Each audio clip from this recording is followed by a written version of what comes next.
Founders got some great questions in this week, and I'm going to address them all kind of in big buckets. So, stay tuned, watch this space. We're going to cover a lot of different stuff.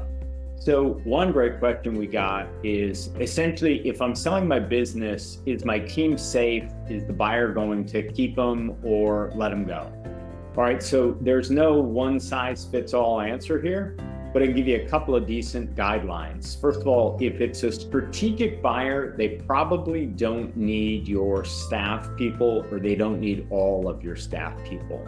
A strategic buyer is a company that's in your business already, so they're not in the business of making investments by buying companies. They're adding your company to their company for new geography, new products and services, something like that.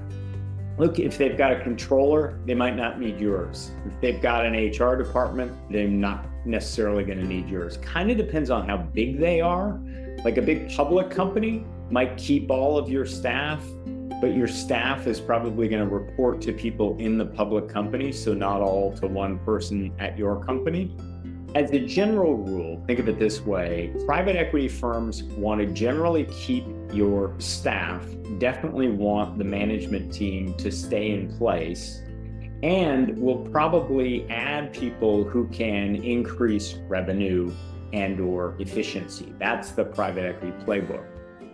Strategic buyers, generally speaking, can make your transferable economics, kind of the revenue that floats down to the bottom line, more profitable when they eliminate some of your people, or they eliminate redundancies, or maybe they just, cross-sell your products and services in their channels. So they won't necessarily blow out your people, but some of your staff might be vulnerable. And then the other thing to kind of think about as it relates to your staff is, we've talked about this before, but be careful not to promise them about anything you don't know for sure about what might happen after the closing, because those promises could have legal weight later.